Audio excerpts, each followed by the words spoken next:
Katulad nito, mga kababayan, katulad nitong isang vlogger. Kita nyo ha, isang vlogger na tawagin nating si Mandarahog. No, si Mandarahog, isang matabang vlogger. Gumagawa ng kwento sa Ilocos Norte na kung saan marami daw mga ghost and substandard project sa Ilocos Norte. So ngayon mga kababayan, at ang sinisipan niya ay proyekto daw ni PBBM at ni Sandro Marcos. So ito po mga kababayan, ito po yung pinakalat ni Mandarahog. Ito.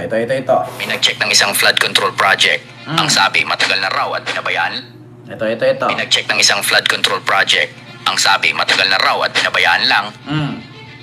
So, chinek yung detalye. Nagsimula pala nung 2017. Ilang taon na yon. At ang may hawak, St. Gerard, alam naman natin na pagmamayari ito ng mga diskaya. Kung nakita ninyo mga kababayan, si Mandarahog, nag-vlog siya. Yan yung matabang vlogger na binabayaran, no? Kasama ni Rosalinda. Yung kumakalat na video na inano ni Robin Padilla sa Senado, na ang sabi nila si Yussi Claire daw, boses daw ni Yussi Claire yon. Si Mandarahog at si Rosalinda, siya po si Mandarahog. Ito po yan mga kababayan. Ito po ha. Hanapin ko lang ha, Mandarahog. Isang vlogger ito ng DDS na pumunta ng Ilocos Norte. Ito po, Mandarahog.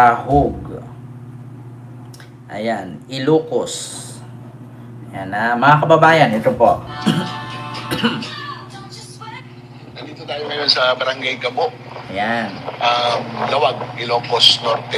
Ayan. Kung saan ginagawa yung sa flood control mitigation project na dapat tapos na noong September 2025. Ayan. Kasama ito sa budget ng GAA 2025. Pero ngayon pa lang, ginagawa itong proyekto na to.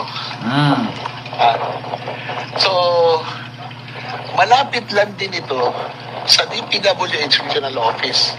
Ang nakakapagtaka, yung amount ito na 47 million, Marcelo Family Hilo po. karintulad ng amount ng proyekto doon sa Barangay Cabit. So ngayon mga kababayan, siya po si Mandarahog. So kung nakalagay po dito mga kababayan, September 12, 2025 contra completion date. Tapos March 25, 2025 ginawa. So, mga kababayan, meron po tayong patunay. Nag-vlog po siya doon mismo sa may kunting natira na hindi natapos. Yung kunting natira. Pero mga kababayan, yung pinakatayuan niya, ito po, shinare po ito ng kaibigan nating vlogger na si Comy Garcia. So ito po mga kababayan, panuorin nyo po yung video ni Mandarahog kung paano niya siniraan ang project sa Ilocos Norte. Lulu, nandito na ako sa pinuntahan mo. Ayan bakit ito lang ang pinapakita mo? Ang linaw-linaw. Ayun, lahat yun gawa na, Di ba? Bakit ito lang ang pinapakita mo? Ayan po yun. Lahat yun, gawa na.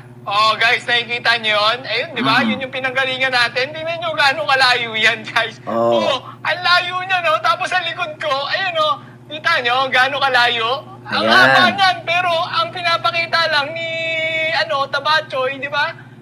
Hanggang dun lang, di ba? Ayun guys, yun ang liit nun. Tapos ito pa, ayan, pag tumalikod ako, ang haba nun, di ba? Pero ang pinakita lang nung Tabachingching, di ba? Yung parte lang na yun na ginagawa, which is the, ibang phase na ng project na to. Ito po, completion date. Sumakto po to, September 2025, nagawa na po ito. Ito po yung nandun sa tarpaulin. Nandun sa dulo, ang pinakita ni Duque, di ba, ni Tabachingching, yung lang ginagawa. So, ikaw na mag-isip, di ba, kung anong goal niya, anong intention niya, so, papakita. sa totoo lang mga kababayan, yung pinakita ni Mandarahog, yan po yung pinakadulo ng project. Kung saan, hanggang dyan po yung budget.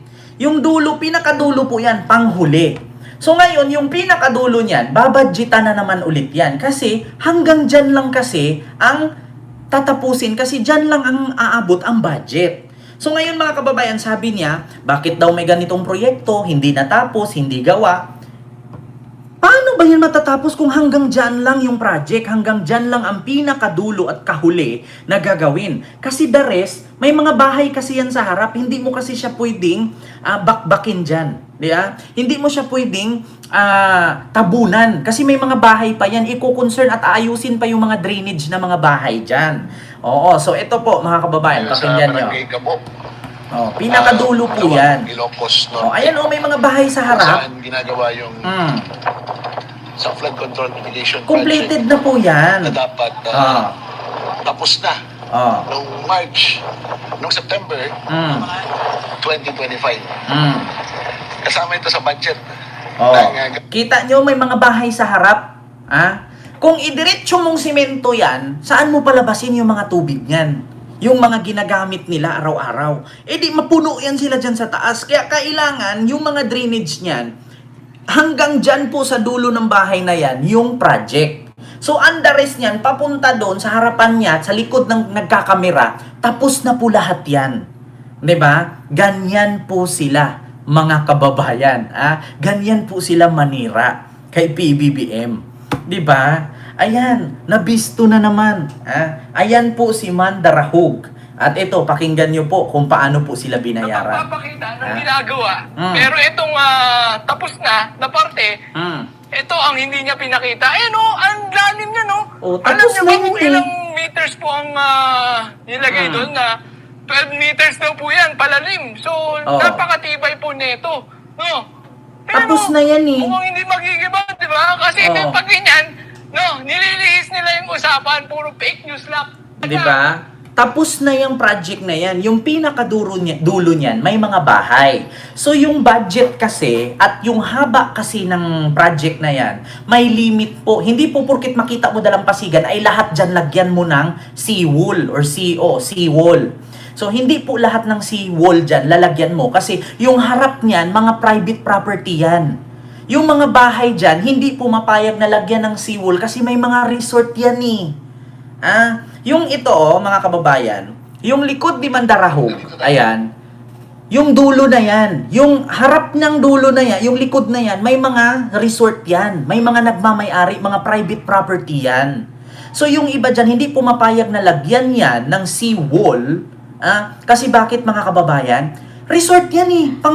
Pinagkakitaang ng kabuhayan nila yan eh. Kung lalagyan mo ng seawall yan, sana yung mga tao maligo. Kung simento na yan. Dagat yan oh. Tapos sabihin mo, putol, hindi tinapos. 'Di ba? Yan, mga kababayan. 'Di ba? O tapos, yung likod, ayan, hindi niya ipinakita. Hanggang dyan niya ang dulo. Resort kasi yan dito sa likod niyan. Private property na yan. Tapos ngayon, mga kababayan, hindi niya pinakita yung dito sa likod ng camera. Kung gaano kahaba at completed na. Diba? Sa utos na naman ni Sabit ito.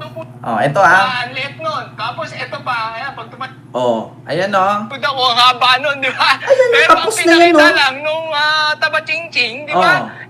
Yung parte lang na yun na ginagawa, which is ibang phase na ng project na to. Ito po, completion date, sumakto po to, September 2025, nagawa na po ito. Ito po yung nandun sa tarpaulin. Nandun sa dulo.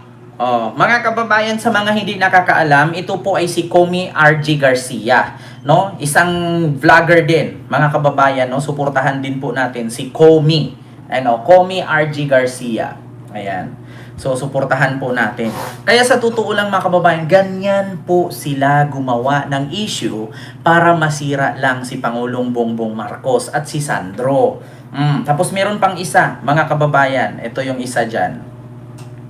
Saan ba yung isa? Ito yun, binara siya dito, mga kababayan. Pakinggan nyo. Hello sis, nahulog mo na ba? Hindi pa eh. Later lang, okay lang, medyo busy pa kasi ako. Okay na ba, Mandarahog? Mamaya lang siguro after lunch? Si Mandarahog. Ay, ganun ba? Sige, sige, walang problema. Hintayin na lang namin ha.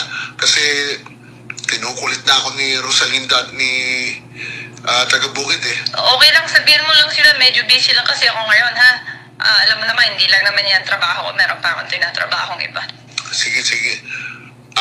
Basta sigurado mamaya ha. Oo, no problem. Teka nga pala. Hindi ba pwedeng 15K na lang instead of 30K? Kasi, actually sabi ni Madam, baka pwedeng 15K na lang. Kasi nga, yun lang naman ang tatrabawin nyo ngayon, di ba?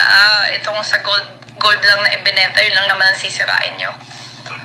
Nako alam mo, sa totoo lang, kung ako lang okay lang ako sa 5,000 Kaya lang si Rosalinda at si taga-Bukid, hindi talaga sila papayag. Actually, sinubukan ko Oo, na si sabi ko Alfred mga po, 15K di Guzman. lang, pero ayaw talaga nila pumayag. Gusto nila 10K.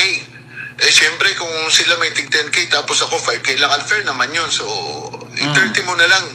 Tsaka, kita mo naman yung trabaho namin, kita mo naman kung paano namin siraan talaga itong administrasyon nito So, okay na yun, 30. Kila Placido, yung para sa kanila.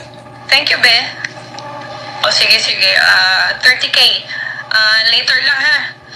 Papadala ko na sa'yo yung Gcash ko after lunch. Sige, antayin ko salamat sis. Bye. Okay, thank you, Mandarahog. Diba? Kita nyo? Ganyan sila. May presyo. Isang content, may presyo yan.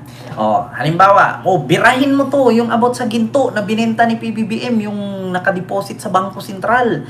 Magkano yan? Isang content yan, 30,000, 15,000. Di ba? Kita nyo? So, magkano nga ba ang bayad ni kay Mandarahog nung pumunta talaga siya ng Ilocos para i-vlog at siraan yung project na kung saan tapos na. Ang dulo ang tinignan niya na kung saan yung dulo na yon ay hanggang doon po. Hanggang doon po yung project. Diba? Kita nyo mga kababayan. Kaya siya nabibisto Ito po yung project na sinira niya, mga kababayan, kay Mandarahog. Ito po. Nag-check ng isang flood control project. Ang sabi, matagal na raw at pinabayaan lang. So, chinek yung detalye. Nagsimula pala nung 2017. Ilang taon na yon. At ang may hawak, St. Gerard, alam naman natin na pagmamayari ito ng mga diskaya. Fast forward ngayon, andito pa rin. So kung ganito, talaga bang ngayon ang may kasalanan? O ito na yung pamana ng mga nagdesisyon nun? May nag-check ng isang flood control. At bukod doon mga kababayan sa malapit sa dagat, yun po ay kay PBBM. Hindi kay PBBM, sa administrasyon na ni PBBM yun, 2025. Tapos na. Ang pinakita niya, yung dulo na hanggang saan yung project. Tapos ngayon, yung pangalawang pinakita niya, na sira daw, na bulok na, nabagsak na, inanod na ng ang pinakita niya ay 2017, October 14, 2017, project po ng St. Gerard.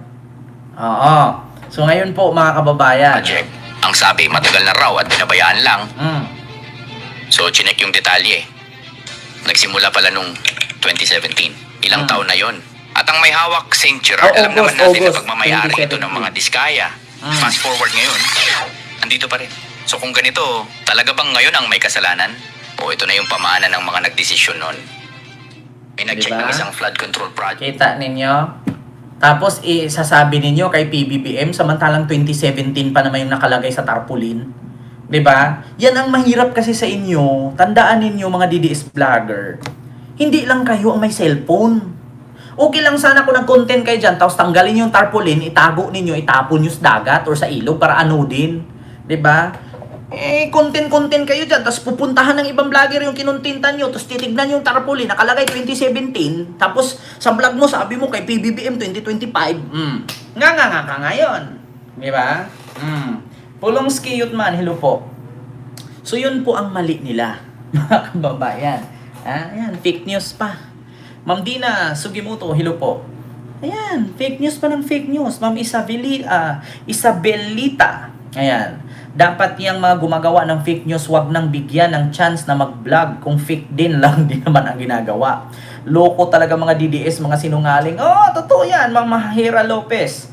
Di ba? Naku, tignan mo yung tao na yan. Kung maglakad, bukaka na, sama pa ng ugali. Fake news pa more, bubuking. Tignan mo, Mandarahog, anong ginagawa mong content ka ng content dyan? Hindi mo iniisip, marami ding mga Ilocano na noon tahimik, ngayon nagsasalita na. Kasi bakit? Mga Ilocano noon, tahimik sila, ayaw nila ng gulo. Kasi mga Ilocano kasi workaholic yan. Pero marami ding Ilocanong vlogger, tandaan mo yan, Mandarahog. At minsan, huwag kang magkamaling gumala dyan, baka mabugbog ka ng mga residente dyan sa ka-fake newsan mo. Sinisira mo yung lugar nila. Nako, di ba? Ayan na, mandarahog. Fake news ka kasi. Ayan, ang napapala mo.